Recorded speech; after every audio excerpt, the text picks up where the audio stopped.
আমি আবার চলে এসেছি পার্ট নাম্বার 42 নিয়ে, যেখানে আমরা WB SSC SLST computer science and computer অ্যাপ্লিকেশনের প্রিভিয়াস ইয়ার ইম্পর্টেন্ট প্রশ্নগুলোকে সলিউশন করছিলাম। যারা এখনো আগের পার্টগুলো দেখোনি, চিন্তার বিষয় নেই, আমি এই ভিডিওর আই বাটনে তোমাদের প্লেলিস্টের লিঙ্ক প্রোভাইড করে দেবো। তোমরা সিকোয়েন্সিয়ালি কনসেপ্টগুলো দেখলে তোমাদের আইডিয়া কিন্তু অনেকটা ভালো ক্লিয়ার হয়ে যাবে। ভিডিও শুরু করার আগে একটা কথা বলবো, এই ভিডিওতে আমি 18টি প্রশ্ন 2023 সাল মাদ্রাসা কম্পিউটার অ্যাপ্লিকেশনের পেপার থেকে নিয়ে এসেছি। আর এটাই কিন্তু আমাদের last PYQ video for the WB SLST 2025 এর জন্য। তো চলো সময় নষ্ট করে প্রথম প্রশ্নটা কি বলেছে দেখা যাক। What else should you call a weak entity? একটা উইক এন্টিটিকে আমরা কি কি বলতে পারি? অপশনে বলা আছে owner, child, dominant and small বলা রয়েছে। এটাকে কারেক্ট অ্যান্সার হবে চাইল্ড। কেন? এটাকে একটু আইডিয়া বলে দিই। উইক এন্টিটি কথা মানে যেই রিলেশনের মধ্যে আমরা ডাইরেক্টলি কোনো অ্যাট্রিবিউটকে আমরা প্রাইমারি কি বা আমরা প্রাইম অ্যাট্রিবিউট ভরে কিন্তু আমরা ধরতে পারি না, এই এন্টিটি গুলো উইক হয়। কেন কি? এগুলো স্ট্রং এর উপর ডিপেন্ডেন্ট থাকে, যেটাকে আমরা পেরেন্ট বা ওনার বলে কিন্তু চলি, যেটা এক্সপ্রেশনের তলায় লেখা রয়েছে। তো ওনার, ডমিনেন্ট এগুলো সবই স্ট্রং এন্টিটিকে বলা হয়, যার মধ্যে আমরা তার নির্দিষ্ট ইন্ডিভিজুয়াল কোন একটি অ্যাট্রিবিউটকে আমি প্রাইমারি কি বানাতে পারি বা আমরা ক্যান্ডিডেট কি হতে পারে, এরকম গল্প। যেগুলোতে হয় না, যেগুলো অন্য রিলেশনশিপের ডিপেন্ডেন্ট থাকে, তাকে বলা হয় উইক এন্টিটি বা তাকে চাইল্ড এন্টিটিও বলতে পারি। সেই সূত্রে লাস্ট অপশন স্মল বড় এরকম কোনো কিছু ডেটাবেসের টার্মে কিন্তু হয় না। তলা এক্সপ্রেশনটা খুব ইনডেপথ লিখে দিয়েছি, তোমরা চাইলে একবার গো থ্রু করে দিতে পারো। পরের প্রশ্ন কি বলছে, দ্য ফিফথ নর্মাল ফর্ম কার উপরে ফোকাস করে? যেরকম আমরা 1NF, 2NF, 3NF, BCNF অব্দি আমরা দেখেছি, বেসিক সবাই দেখে এসছে। আমাদের আরো দুটো ফর্ম হয়, একটা হচ্ছে আমাদের 4th NF and 5th NF। 4th NF হচ্ছে আমাদের মাল্টি ভ্যালু ডিপেন্ডেন্সি মেনটেন করে, আর 5th NF কিন্তু জয়েন্ট ডিপেন্ডেন্সি মেনটেন করে। তা কারেক্ট অ্যান্সার ডি হয়ে যাবে। যদি বাই চান্স এই ধরনের প্রশ্ন এই বছর চলে আসে 4th NF থেকে, তখন আমরা মাল্টি ভ্যালু ডিপেন্ডেন্সি কিন্তু দেখ করবো। পার্শিয়াল ডিপেন্ডেন্সি কিন্তু 2nd NF কিন্তু আমাদের ডিনোট করে। ট্রানজিটিভ 3rd ডিপেন্ডেন্সির মধ্যে চলে আসে 3rd NF এর মধ্যে। এই জিনিসগুলো একটু আইডিয়া করে কিন্তু আমাদের থাকতে হবে। পরের প্রশ্ন বলছে, out of the 4 subsequent claim which one is erroneous? মানে এই চারটে যে অপশন দেওয়া রয়েছে তার মধ্যে কোনটা ভুল তোমাদের বলতে হবে। একটা অপশনগুলোকে পড়ে তার মানেগুলো বুঝতে হবে। when an relation is in 3NF the prime attribute may be depend transitively on any of the key। এখান থেকে একটা বড় প্রশ্ন তোমাদের ক্লিয়ার হবে যে 3NF নরমালি কি বলে, ট্রানজিটিভ ডিপেন্ডেন্সি হলে কিন্তু 3NF এ নেই, তাহলে তাকে 3NF এ কনভার্ট করার জন্য রিলেশনশিপটাকে ব্রেক ডাউন করো। কিন্তু একটা কথা ক্লিয়ার করে নাও, 3NF এটা বলে ঠিকই, কিন্তু ডিপেন্ডেন্সি অফ ট্রানজিটিভ যদি আমাদের প্রাইম অ্যাট্রিবিউটের উপর হয়ে যায় তখন কিন্তু কোনো অসুবিধা নেই। যেটা আমি হাইলাইট করেছি, prime attribute can still be transitive dependent. এটা নিয়ে একটা প্রশ্ন তোমাদের আগেও মনে হয়েছে, কমেন্টেও লিখেছো, আমি ক্লিয়ার করে দিলাম। 3NF এর মধ্যে ট্রানজিটিভ ডিপেন্ডেন্সি হয় না, হলে সেটা 3NF হবে না। ঠিক আছে, যদি ডিপেন্ডেন্সি গুলো সবগুলো প্রাইম অ্যাট্রিবিউটের উপর থাকে তাহলে কিন্তু ট্রানজিটিভ হলেও কোনো প্রবলেম নেই। যদি কথাটা বলি x টেন্ডস টু y এবং y টেন্ডস টু z, এখানে যদি সবগুলো প্রাইম অ্যাট্রিবিউট হয় তাহলে এটাও কিন্তু তোমার 3NF এর মধ্যে রয়েছে। এটা ইম্পর্টেন্ট কথা। এবার BCNF কিন্তু এটা আবার সাপোর্ট করে না, এটা মাথায় রাখতে হবে। বলছে যদি when a relation is in BCNF the prime attribute is able to depend in a transitive manner on any of the key that exist। এটা কিন্তু একদমই না, any of the key তে হবে না, এটা সুপার কি হতে হবে। এই ট্রানজিটিভ ডিপেন্ডেন্সি যদি BCNF কেও সাপোর্ট করাতে হয় তাহলে কিন্তু এটাকে সুপার কি, প্রত্যেকটা ডিটারমিনেন্ট, এগুলোকে ডিটারমিনেন্ট বলা হয়, এগুলোকে ডিটারমাইন্স বলছে। তো ডিটারমিনেন্টস গুলো কিন্তু আমাদের কোনো কারণে আমাকে সুপার কি হতে হবে, এটা কিন্তু খুব ইম্পর্টেন্ট কথা। আমি এখানে আন্ডারলাইন করে দিলাম, এই জিনিসটা মাথায় রাখবে। তাহলে এরানামাস বলতে গেলে বিটা হচ্ছে এরানামাস, কারেক্ট অ্যান্সার কিন্তু বি হয়ে যাবে। আমাদের BCNF এনি অফ দ্য কির উপর কিন্তু ট্রানজিটিভ ম্যানারে ডিপেন্ড করতে পারে না। যদি ডিপেন্ড করতে হয় ট্রানজিটিভ ম্যানার, তাহলে আমাকে ডিটারমিনেন্ট, মানে যেগুলো হাইলাইট করলাম যে y আর z, determinant of x and y, determinant গুলো তোমায় কিন্তু সুপার কি হতে হবে। In its BCNF there is a relation with two attribute। যদি দুটো অ্যাট্রিবিউটের কোনো রিলেশন থাকে A B, তাহলে সেটা BCNF এর মধ্যে হচ্ছে কিনা এটা বলছে, এটা BCNF এর মধ্যেই রয়েছে। এটাও কিন্তু একদমই ঠিক যে দুটো যদি থাকে তাহলে তো কোনো অসুবিধা নেই, তাহলে ফুললি ডিপেন্ডেন্ট থাকবে। এখানে একটাই অ্যাট্রিবিউটের জন্য এর কোনো গল্প ব্যাপার থাকবে না, একটা অ্যাট্রিবিউটের উপর ফুললি ডিপেন্ডেন্ট থাকবে। এটা কিন্তু BCNF এর মধ্যেই গল্প রয়েছে। পরেরটা বলছে relationship is in 2NF where every key has a single attribute, প্রত্যেকটি কি এর যদি একটা সিঙ্গেল অ্যাট্রিবিউট হয় তাহলে পার্শিয়াল ডিপেন্ডেন্সি হওয়ার কোনো জায়গাই নেই। যদি সিঙ্গেল অ্যাট্রিবিউট হয়, ডাবল হলে পার্শিয়াল ডিপেন্ডেন্সি হতে পারে, বাট সিঙ্গেল হলে কিন্তু পার্শিয়াল ডিপেন্ডেন্সি কোনো ব্যাপারই নেই। যদি কোনো কি অ্যাট্রিবিউট যদি সিঙ্গেল হয় তাহলে পার্শিয়াল ডিপেন্ডেন্সি হবে না, তাহলে কিন্তু সেটা 2NF এর মধ্যেই থাকবে। এটাও ঠিক, দেখো পাশে পাশে আমি লিখে দিচ্ছি কোনগুলো কারেক্ট আর কোনটা রং। এখান থেকে একটা ভালো আইডিয়া তোমাদের কিন্তু ক্লিয়ার হয়ে যাবে। পরের প্রশ্ন বলছে when a transaction complete the final statement it will be going to that state, কোন স্টেটে যাবে তলায় লেখা রয়েছে। প্রত্যেকটি স্টেট প্রথমে ভালো করে বুঝতে হবে। এক নম্বরে হচ্ছে অ্যাক্টিভ, যেটা আমাদের স্টেট অফ ট্রানজাকশন যদি বলি, অ্যাক্টিভ মানে ট্রানজাকশন এখানে এক্সিকিউট করছে। টু মানে পার্শিয়াল কমিট, মানে যখন তার লাস্ট স্টেটমেন্টটা এক্সিকিউট কমপ্লিট হয়ে গেছে তখন সেটা পার্শিয়াল কমিট স্টেটে যায়, এই জন্য অ্যান্সার সি হয়ে যাবে।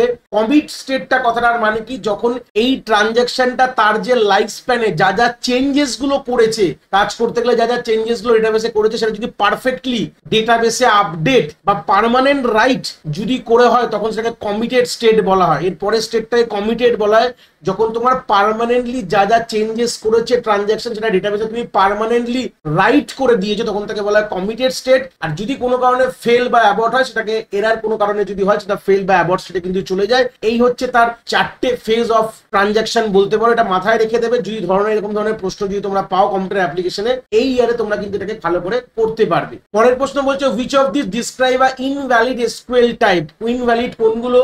ডেসিমাল ফ্লোট, নিউমেরিক, এগুলো তো ডেটা টাইপ রয়েছে। ক্যারেক্টার বলে কোনো জিনিস হয় না অ্যাকচুয়ালি, এই জন্য এটাই কিন্তু কারেক্ট অ্যান্সার ডি হয়ে যাবে। আমাদের ভ্যারক্যার এন্ড ক্যার বলে গল্প হয়, ক্যারেক্টার বলে কোনো শব্দটা আমরা এসকিউএল এ কিন্তু ব্যবহার করি না। পরের প্রশ্ন কি বলছে, in SQL which of the item listed below is an acceptable expression, এই যে 4টে অপশন দেওয়া রয়েছে এর মধ্যে কোনটা অ্যাকসেপ্টেবল সেটা তোমাদের বলতে হবে। তো প্রথমটা দেখি ভালো করে, বলছে select name from customer where age is equal to null. Age কখনো ইজ ইকুয়াল টু তে হয় না, ইজ হয় বা নট, ইজ নট নাল হয়, এটা মাথায় রাখবে, খুব ইম্পর্টেন্ট কথা। প্রথমেরটা ভুল দেওয়া রয়েছে, select null from customer semicolon, ঠিক আছে কোনো অসুবিধা নেই, এটা ঠিক হতে পারে, এটাই হচ্ছে কারেক্ট অ্যান্সার। তারপরেরটা বলছে select first name middle name last name customer dot customer, এই first name middle name last name ঠিক আছে, কিন্তু ফ্রম শব্দটা কিন্তু এখানে মিসিং হয়ে গেছে, তো সেই সূত্রে ফ্রমটাও কিন্তু এখানে লিখতে হবে, তো ফ্রম টেবিল নেম লিখি, এটাও কিন্তু ভুল।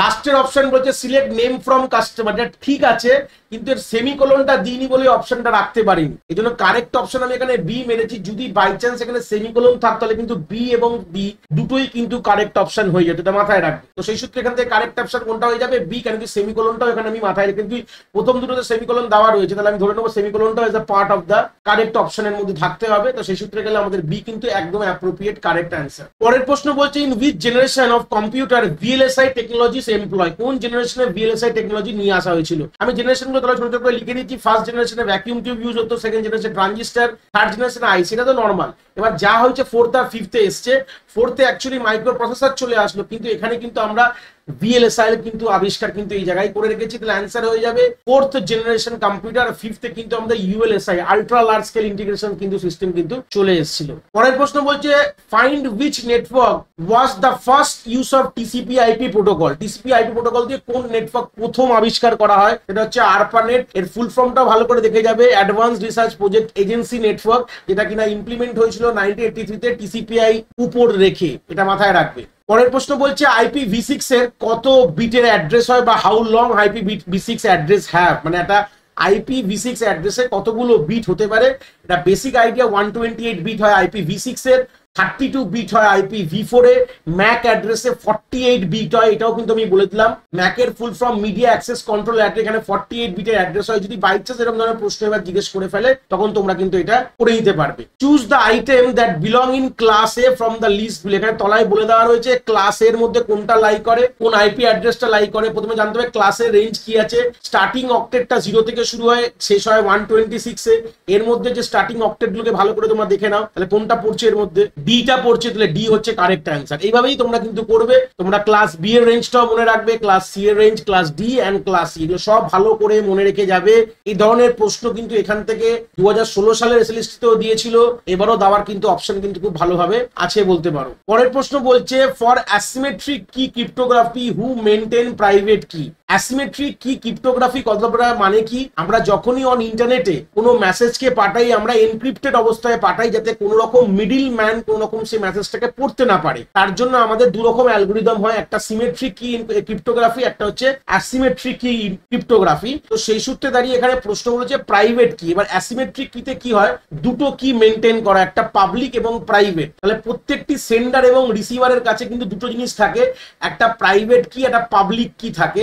প্রাইভেট মানে বুঝতে পারছো সেটা শুধু সেন্ডার জানবে, আর পাবলিক গুলো all the device in the network সবাই জানবে। এই হচ্ছে বেসিক আইডিয়া। তাহলে এর কাছেও রয়েছে প্রাইভেট কি, এর কাছেও রয়েছে পাবলিক কি, মানে দুটো সেন্ডার রিসিভারের কাছে কিন্তু পাবলিক কি এবং প্রাইভেট কি থাকে। এবার যখন এই প্রসেসটা তলায় এক্সপ্লেনেশনে লেখা রয়েছে, একবার খুব সিম্পল ল্যাঙ্গুয়েজ লিখে যদি প্রসেসটার ব্যাপারে জানতে চাও, বাট প্রশ্ন করেছিল কে মেনটেন করে প্রাইভেট কি, যেহেতু দুজনের কাছেই দুজনের প্রাইভেট কি হয়, তাহলে অ্যান্সার হয়ে যাবে C, both A and B, মানে সেন্ডার রিসিভার দুজনের প্রাইভেট কি কিন্তু মেনটেন করে। এবার যদি জানতে হয় কোন কি দিয়ে কি কাজ করা হয়, সেটা তলায় আমার এক্সপ্লেনেশন পোর্শনে লেখা রয়েছে। তোমরা যদি মনে করো একটু আইডিয়া নেবে, তোমরা এখান থেকে জিনিসটাকে একবার পড়লে খুব সিম্পল ভাষায় লেখা আছে। দু রকম কাজ করতে হয়, একটা হচ্ছে কনফিডেন্সিয়ালিটি মানে সিকিউরিটি, মেসেজটাতে কেউ খুলে না নেয়।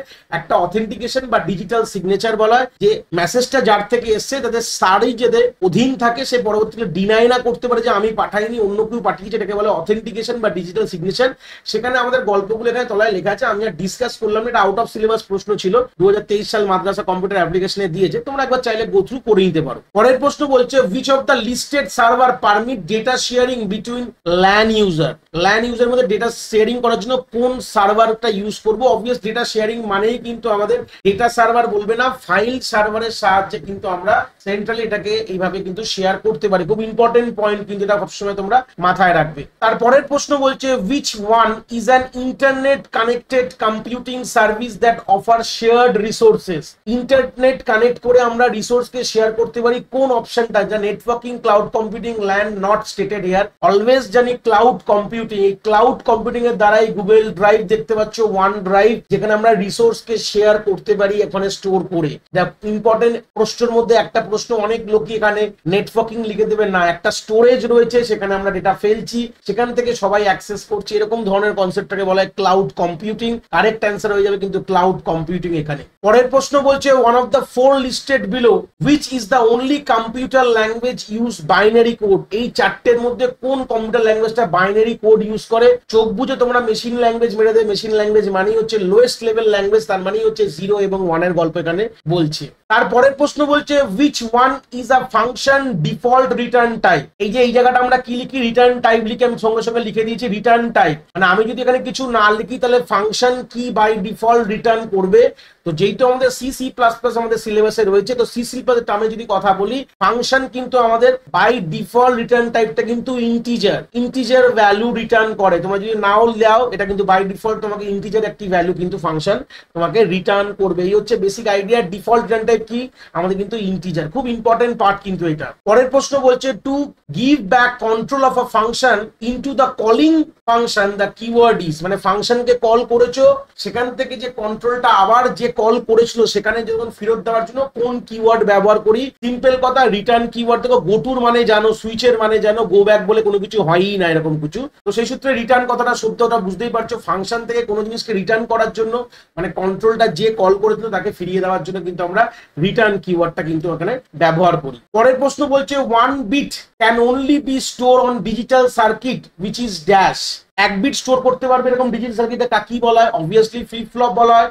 কালেকশন অফ ফ্লিপ ফ্লপকে কি বলা হয়, রেজিস্টার বলা হয়। তার রেজিস্টারের মধ্যে মোর দ্যান 1 বিট স্টোর করতে হয়। প্রশ্ন এরকম ঘুরিয়ে দিতে পারতো, মোর দ্যান 1 বিট স্টোর করার জন্য কোন ডিজিটাল সার্কিট ব্যবহার করে, তখন বলবে রেজিস্টার কিন্তু আমরা বলবো। এটা কিন্তু ঘুরিয়েও প্রশ্ন দিতে পারে, একটা আইডিয়া কনসেপ্ট দিয়ে দিলাম। লাস্ট প্রশ্ন চলে এসেছি, which member of the specified logic family dissipate the less amount of power। মানে কম অ্যামাউন্ট অফ পাওয়ার খরচা করে, এই যে অপশনগুলো রয়েছে এগুলো লজিক্যাল ফ্যামিলির পার্ট থেকে প্রশ্নটা দিয়েছে, যে কোন লজিক ফ্যামিলিস, এটা TTL, seems and ECL. FZ বলে কোনো পার্ট না, এফজেড হচ্ছে একটা ট্রানজিস্টারের বাই ডিফল্ট নাম, একে বলা হয় জাংশন ফিল্ড এফেক্ট ট্রানজিস্টার। তো এটা কিন্তু পার্ট অফ লজিক ফ্যামিলি না, প্রথমে এটা ডিসকার্ড বলে দিলাম।